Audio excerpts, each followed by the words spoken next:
الحمدللہ رب العالمین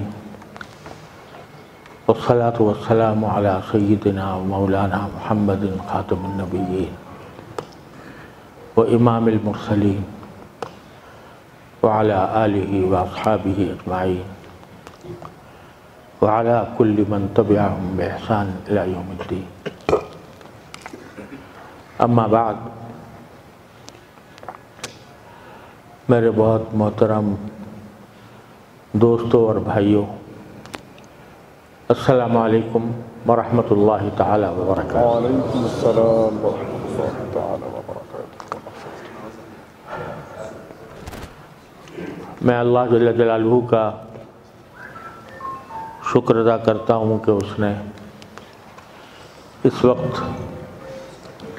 اس مسجد میں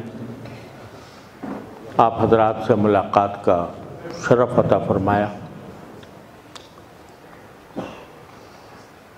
اور سے دراز سے دل میں خواہش تھی کہ وادی کاغان کے اس علاقے میں ناران وغیرہ کے آس پاس اللہ تبارک و تعالیٰ نے اپنے قدرت کے جو معجزے دکھائے ہوئے ہیں اور حسن و جمال کی جو دنیا اللہ تعالیٰ نے یہاں پر بسائی ہے، اسے دیکھنے کی آرزو تھی، اور یہ خیال بھی دامنگیر رہتا تھا کہ مجھے اللہ نے بہت دنیا دکھائی ہے، لیکن ہمارے اپنے ملک کا یہ حصہ ابھی تک دیکھنے کا اتفاق نہیں ہوا تھا. آتے ہوئے اس لیے تأمل ہوتا تھا اور خوف ہوتا تھا کہ میں عمر کے اس حصے میں طویل سڑک کے سفر کا عام طور پر متحمل نہیں ہوتا، اور اپنی کمزوری کی وجہ سے آنے میں ہمیشہ یہ رکاوٹ رہتی تھی. اللہ تبارک و تعالی ہمارے بہت قیمتی دوست جناب سینیٹر طلحہ محمود صاحب کو اللہ تعالیٰ جزائے خیر عطا فرمائے کہ انہوں نے ہمت بھی بندھائی اور سارا سفر کا انتظام اس طرح کیا کہ جتنی طبیعت میں رکاوٹیں تھیں وہ ساری کی ساری اللہ تعالیٰ کے فضل و کرم سے ان کے ذریعے دور ہو گئیں. اور میں مولانا یاسر صاحب کا بھی شکر گزار ہوں کہ انہوں نے اس سفر میں بہت محبت کے ساتھ رفاقت کا حق ادا کیا. دل تو یہ چاہتا تھا، مجھے پتہ ہے کہ یہ پورا علاقہ الحمدللہ اپنے ہمارے دوستوں سے، ہمارے محبت کرنے والوں سے، چاہنے والوں سے، ہمارے اپنے دارالعلوم کے فضلاء سے بھرا ہوا ہے، اور ہر ایک سے دل چاہتا تھا کہ ملاقات بھی ہو اور ان کی زیارت بھی ہو، ان سے ملنے کا شرف بھی حاصل ہو. لیکن انفرادی طور پر ہر ایک سے ملنا اس مختصر وقت میں بہت مشکل تھا. تو اللہ تعالیٰ مولانا یاسر صاحب کو جزائے خیر عطا فرمائے کہ انہوں نے یہاں پر مسجد میں حاضری کی دعوت دی، اور اس کے نتیجے میں الحمدللہ آپ سب حضرات کی زیارت اللہ تعالیٰ نے عطا فرمائی. اللہ تبارک و تعالیٰ ان کو بہت جزائے خیر عطا فرمائے. اس مختصر وقت میں کیا آپ کے سامنے عرض کروں، لیکن بزرگوں سے جو دو تین باتیں سنی ہوئی ہیں اور اللہ تعالیٰ نے دل میں بٹھا دی ہیں، اللہ تعالیٰ ان پر عمل کی بھی توفیق عطا فرما دے، وہ عرض کرتا ہوں. کیونکہ دین کی بات وہ کسی لمبی چوڑی تقریر کی محتاج نہیں ہوتی. اگر کہنے والے کے دل میں اخلاص ہو اور سننے والے کے دلوں میں بھی اخلاص ہو تو چھوٹی سی بات اثر کر جاتی ہے، اور اگر خدا نہ کرے ان میں سے کسی چیز کا فقدان ہو تو لمبی چوڑی تقریریں بھی بیکار ہیں، ان کا بھی کوئی فائدہ حاصل نہیں ہوتا۔ مجھے یاد آتا ہے کہ ایک مرتبہ ایک صحابی نے نبی کریم سرور دو عالم صلی اللہ علیہ وسلم سے یہ درخواست کی کہ یا رسول اللہ مجھے کوئی نصیحت فرمائیے اور مختصر فرمائیے، یعنی نصیحت مانگ بھی رہے ہیں اور ساتھ میں یہ شرط بھی لگا رہے ہیں کہ نصیحت مختصر ہو۔ اب اگر کوئی میرے جیسا ہوتا تو جواب میں یہ کہتا کہ خدا کے بندے تم میرے اوپر پہلے ہی سے شرطیں قاعدے لگا رہے ہو کہ مختصر بات کروں اور نصیحت بھی مانگ رہے ہو، اگر نصیحت مانگنی ہے تو مجھ پہ چھوڑ دو، میں جو نصیحت کرنا چاہوں وہ کر دوں۔ لیکن رسول کریم سرور دو عالم صلی اللہ علیہ وسلم رحمت للعالمین صلی اللہ علیہ وسلم، آپ نے اس پر کوئی برا نہیں منایا کہ وہ یہ بھی کہہ رہا ہے کہ نصیحت کرو اور یہ بھی کہہ رہا ہے کہ مختصر کرو۔ تو دو جگہ یہ واقعہ آیا ہے، اور ایک جگہ یہ فرمایا جواب میں کہ ایک نصیحت فرمائی کہ تمہاری زبان اللہ کے ذکر سے تر رہے، سبحان اللہ، سبحان بس یہ نصیحت تمہاری زبان اللہ تعالیٰ کے ذکر سے تر رہے، یعنی ہر وقت تمہاری زبان پر اللہ تبارک و تعالیٰ کا ذکر ہو۔ اور دوسری ایک واقعے میں روایت میں یہ ہے کہ آپ نے فرمایا جب اس شخص نے کہا کہ مجھے بتائیے، ان صحابی نے پوچھا کہ یا رسول اللہ کوئی مجھے نصیحت کیجئے اور مختصر کیجئے، تو فرمایا لا تغضب، اللہ، غصہ نہ کرنا، بس۔ اللہ تبارک و تعالیٰ اپنے نبی کریم سرور دو عالم صلی اللہ علیہ وسلم کے دل میں ہر موقع پر وہ بات ڈالتے تھے جو اس وقت مخاطب کے لیے فائدہ مند ہو۔ تو ایسا لگتا ہے کہ وہ صاحب اس نصیحت کے محتاج تھے، غصہ بہت کرتے ہوں گے، اور غصے میں بعض اوقات انسان حدود سے تجاوز کر جاتا ہے، اس لیے مختصر نصیحت یہ فرمائی کہ غصہ نہ کرنا۔ اب یہ غصہ اتنی بڑی بیماری ہے کہ انسان کو اس کا پتہ نہیں چلتا، اس سے اتنی بیماریاں، اتنے گناہ، کبیرہ گناہ اس سے پیدا ہوتے ہیں۔ تکبر اس سے پیدا ہوتا ہے، تکبر اس سے پیدا ہوتا ہے کہ اپنے آپ کو آدمی بڑا سمجھتا ہے، اس بات سے غصہ کرنا ہوتا ہے کہ میں ہی ہوں جو کچھ ہوں، میری رائے درست ہے، دوسروں کی غلط ہے، میں اونچا ہوں دوسرے نیچے ہیں، میں عزت والا ہوں دوسروں کی کوئی عزت نہیں ہے۔ تکبر اس سے پیدا ہوتا ہے، اور دل آزاری اس سے پیدا ہوتی ہے۔ کسی مسلمان کا دل دکھا دینا، کسی بھی مسلمان کا دل دکھا دینا یہ کبیرہ گناہ ہے۔ لوگ سمجھتے نہیں ہیں کہ لوگ سمجھتے ہیں کبیرہ گناہ ہوتا ہے شراب پینا، زنا کرنا، والعیاذ باللہ، ان کو گناہ کبیرہ سمجھتے ہیں۔ لیکن کسی مسلمان کو تکلیف پہنچانا یا اس کا دل توڑ دینا یا اس کے دل کو دل کو آزار پہنچانا، دل آزاری کرنا، یہ بھی کبیرہ گناہ ہے۔ اور رسول کریم صلی اللہ علیہ وسلم نے ارشاد فرمایا کہ مسلمان وہ ہے جس کی زبان اور اس کے ہاتھ سے دوسرے محفوظ ہوں۔ اگر تمہاری زبان سے محفوظ نہیں ہیں لوگ، جو تمہارے جی میں آتا ہے کہہ گزرتے ہو، تو تم پھر مسلمان نہیں ہو صحیح معنی میں۔ اس لیے فرمایا رسول کریم صلی اللہ علیہ وسلم نے کہ مسلم جو ہے وہ سلامتی سے نکلا ہے، سلامتی. تو مسلم تو پیغام ہی سلامتی کا دیتا ہے. اپنا ہو پرایا ہو، اپنا عزیز ہو رشتہ دار ہو غیر ہو کوئی ہو، اس کے لیے سلامتی کا پیغام. آپ دیکھیے سب سے پہلے ملتے وقت جب دو مسلمان ملتے ہیں تو کیا فرمایا گیا؟ کیا کہو؟ السلام علیکم ورحمۃ اللہ وبرکاتہ.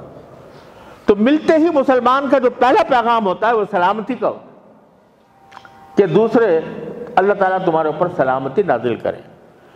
اور اس میں اشارہ اس طرف بھی ہے کہ جب تم دوسروں کو سلامتی کی دعا دے رہے ہو اور سلامتی کا پیغام دے رہے ہو تو تم ذرا سوچو کہ اب میں اس کے ساتھ جو رویہ اختیار کروں گا اس میں سلامتی ہے یا نہیں. اللہ اکبر. ایک طرف تم کیا ہو، سلامتی ہو تمہارے اوپر، اللہ کی رحمت ہو تمہارے اوپر، برکتیں ہو تمہارے اوپر، اور دوسری طرف تم اس کو برا بھلا کہہ رہے ہو، تم اس پر غصہ کر رہے ہو، تم اس کے ساتھ بد کلامی کر رہے ہو. تو یہ کیا سلامتی ہوئی؟ وہ مسلمان کی بات نہیں ہے. مسلمان کا شیوہ یہ نہیں. مسلمان کا شیوہ یہ ہے کہ وہ دوسرے کے لیے سلامتی کا سبب بنے، پیغام یہی دے. تو فرمایا ایک جملہ، لا تغضب. اگر انسان غصہ چھوڑ دے، یعنی آدمی جب اس کو اشتعال ہو رہا ہو کسی بات کے اوپر اور اندر سے دل کھول رہا ہو کہ میں اس کا منہ نوچ ڈالوں، میں اس کو برا بھلا کہہ دوں، میں اس کو گالیاں دوں، اس وقت میں انسان اگر اپنے آپ پر قابو کر لے تو یہ سب سے بڑا بہادر ہے. رسول کریم صلی اللہ علیہ وسلم نے ارشاد فرمایا کہ بہادر وہ نہیں ہے جو دوسرے کو لڑائی میں پچھاڑ دے. بہادر وہ ہے کہ جب اس کو غصہ آئے تو غصے کی حالت میں وہ اپنے آپ کو قابو میں رکھے اور غصے کی کیفیت جو ہے وہ اس کو غلط بات کہنے پر مجبور نہ کرے. وہ ہے شہیدی، وہ ہے بہادر جو اپنے نفس کے اوپر قابو پائے. تو اتنی چھوٹی سی نصیحت فرمائی، لا تغضب، وہ غصہ نہ کرنا. تو اس کے نتیجے میں پتہ نہیں کتنی برائی اگر وہ اس پر عمل کرے، ہم کریں عمل کہ غصہ نہ ہو. ارے ساری بہادری اپنے ماتحتوں پر جتاتے ہو، اپنی بیوی پر جب جتاتے ہو، اپنے اولاد پر جتاتے ہو، ساری بہادری کہ جو تمہارے سامنے کھڑے ہو کر تمہارا جواب بھی نہیں دے سکتے. یہ رسول کریم صلی اللہ علیہ وسلم کے ارشاد ہے کہ خیرکم للنساء وانا خیرکم للنساء او کما قال صلی اللہ علیہ وسلم. تم میں سب سے بہتر وہ ہے انسان، سب سے بڑا بہتر انسان وہ ہے جو اپنی بیوی کے ساتھ اچھا سلوک کرنے والا، اور میں تم میں سب سے زیادہ اپنی بیویوں کے ساتھ بہتر سلوک کرنے والا ہوں. اب یہ سارا غصہ جو ہے آج کل مرد یہ سمجھتا ہے کہ میں چونکہ ہیڈ آف دی فیملی ہوں، میں اس خاندان کا سربراہ ہوں اور بیوی میری ماتحت ہے، تو سارا غصہ اس پر اترتا ہے. اس کے نتیجے میں اللہ تبارک و تعالیٰ کی ناراضگی ہوتی ہے کہ جو آدمی غصہ زیادہ کرے اپنا حق کرے. تو میرے بھائیوں، یہ ایک مختصر نصیحت ہے جو نبی کریم سرور دو عالم صلی اللہ علیہ وسلم نے ارشاد فرمائی. اگر ہم اس پر عمل کر لیں تو الکاظمین الغیظ والعافین عن الناس، غصے کو پی جانے والے اور لوگوں سے درگزر کرنے والے. اپنا حق چھوڑ دو، چاہے اپنا حق چھوڑنا پڑے. ارے یہ چند دن کی دنیا ہے، کتنے دن کی دنیا ہے. اگر اس میں اپنا حق چھوڑ دیا اور کسی کو معاف کر دیا، اس معافی کے نتیجے میں اللہ تبارک و تعالیٰ نے جو نعمتیں جنت کی رکھی ہوئی ہیں وہ یہاں آپ اس کا تصور بھی نہیں کر سکتے. تو اللہ تعالیٰ ہمیں آپ کو اس کی توفیق عطا فرمائے کہ غصہ نہ کریں اور جس سے بھی بات ہو حسن خلق کے ساتھ ہو.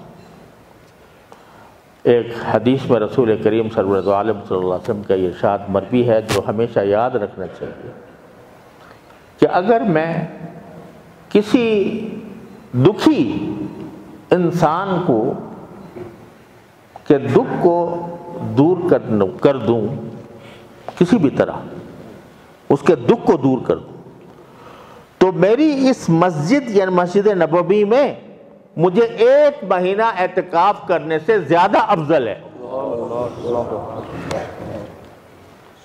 اللہ اکبر.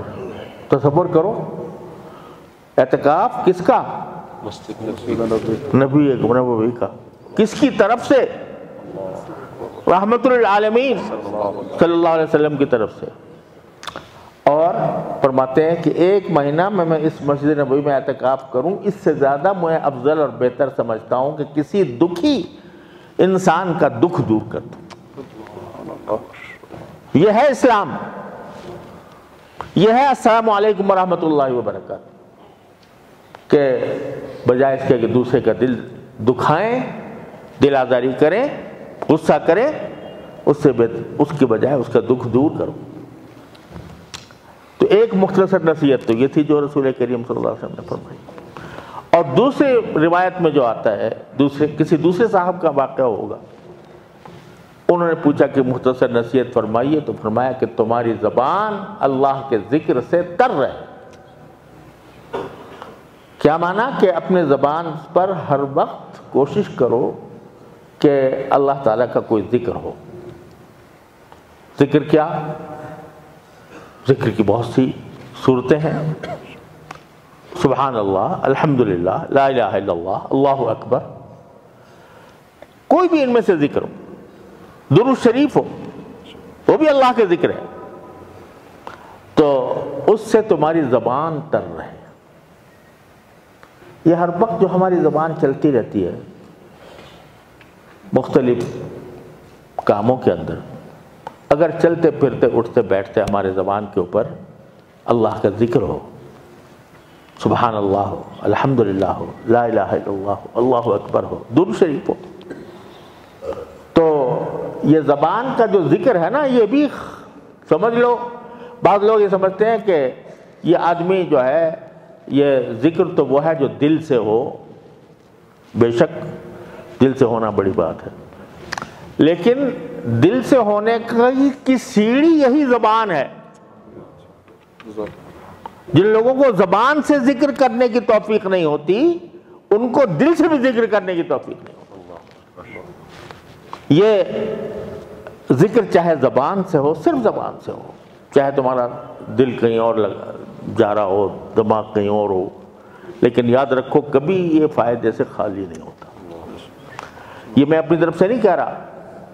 قطب الارشاد ہمارے سلسلے کے قطب الارشاد حضرت مولانا رشید احمد صاحب گنگوہی رحمۃ اللہ علیہ فرماتے ہیں کہ اللہ کا ذکر خواہ کتنی ہی بے دلی سے کیوں نہ ہو اللہ کا ذکر چاہے کتنی ہی بے دلی سے کیوں نہ ہو کبھی فائدے سے خالی نہیں ہوتا. جس شخص کو زبان سے ذکر کرنے کی عادت ہے چلتے پھرتے اٹھتے بیٹھتے اس کے زبان کے اوپر اللہ کا ذکر ہے تو وہ یقیناً رفتہ رفتہ اس کے دل کو اللہ تعالیٰ کی طرف مائل کرے گا.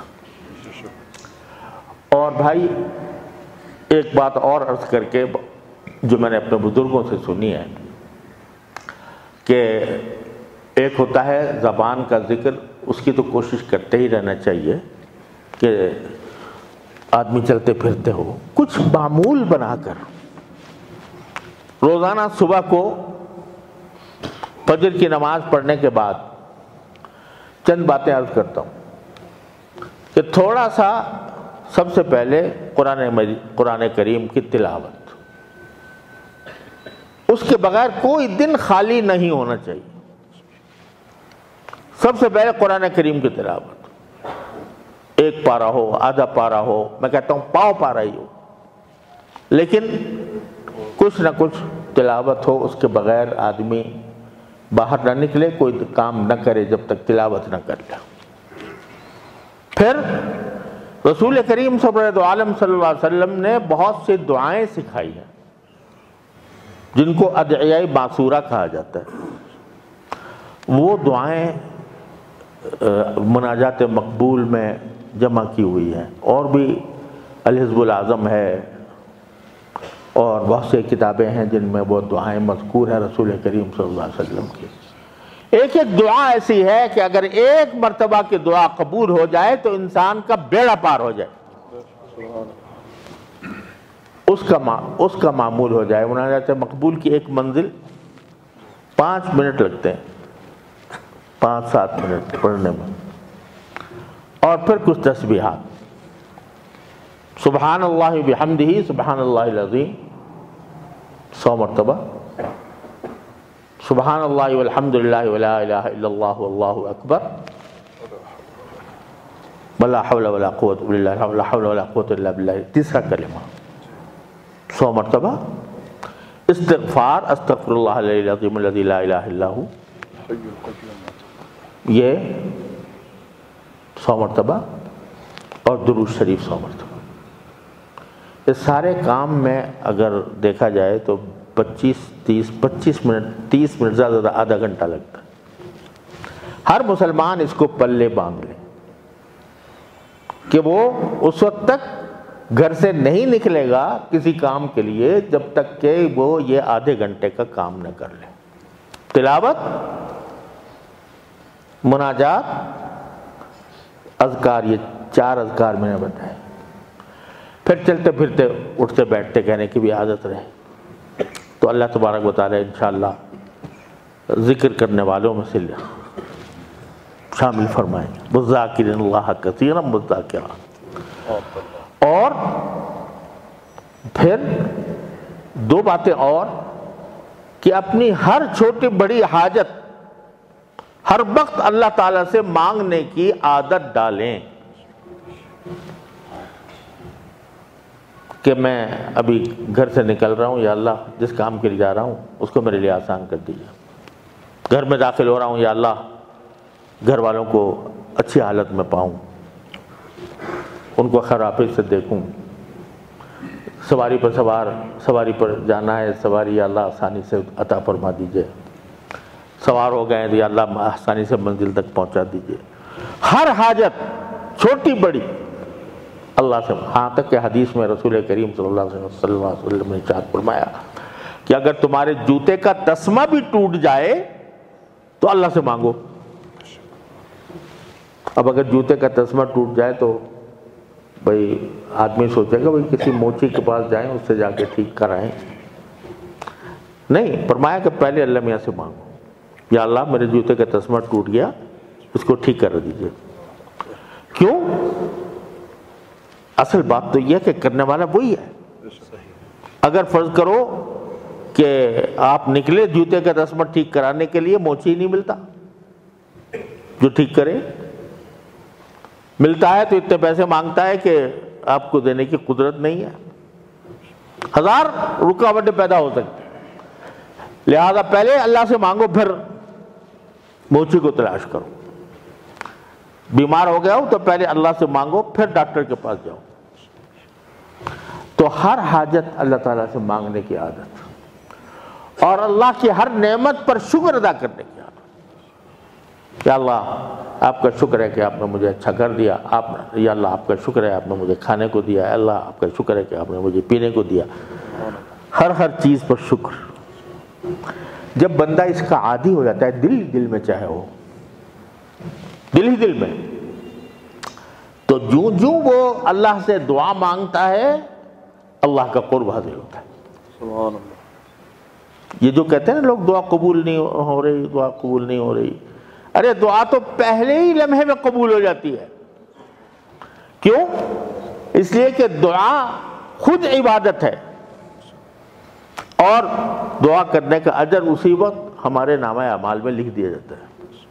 اب جو مانگ رہے ہو جو چیز، وہ اللہ تعالیٰ کی حکمت ہے کہ وہ اگر آپ کے لیے بہتری ہوگی دیں گے، بہتری نہیں ہوگی تو نہیں دیں گے، اس سے اچھی چیز دے دیں گے۔ تو دعا کی عادت اور شکر اللہ تعالیٰ کا۔ تو یہ چند باتیں ہیں جو اس وقت متفرق طور سے ذہن میں آ گئی۔ اللہ تبارک و تعالی ہمیں آپ کو اس پر عمل کرنے کی توفیق عطا فرمائے۔ خلاصہ پھر عرض کر دیتا ہوں، ایک تو یہ کہ دوسرے مسلمان کو راحت پہنچاؤ، تکلیف نہ پہنچاؤ۔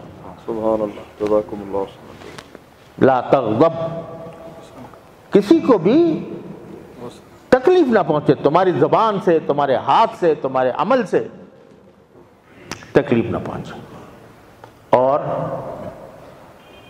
غصہ نہ کرو، اور اللہ تبارک و تعالیٰ کا ذکر کثرت سے، اور اس کا دن کا آغاز اللہ کے ذکر سے ہونا چاہیے، جس میں تلاوت قرآن سب سے مقدم۔ ایک ایک حرف پر اللہ تعالیٰ 10 نیکیاں لکھتے ہیں۔ جو بندہ تلاوت کرنے کا عادی ہوتا ہے تو کہ روزانہ تلاوت ضرور کرے گا، تو اللہ تبارک و تعالیٰ اس کو ناکام کریں گے، آگ میں جلائیں گے۔ جو اللہ کے کلام کو پڑھنے کا عادی ہے اس کو اللہ تعالیٰ آگ میں جلائیں گے، اس کو ناکام کریں گے۔ تو تلاوت، دعائیں، ذکر اور استغفار اور درود شریف، اور اللہ تعالیٰ کی ہر حاجت اللہ سے مانگنا، ہر نعمت پر اللہ کا شکر ادا کرنا۔ یا اللہ اپنے رحمت سے ہم سب کو اس کی توفیق عطا فرما اور اپنا قرب خاص عطا فرما۔ بآخر دعوانا الحمدللہ رب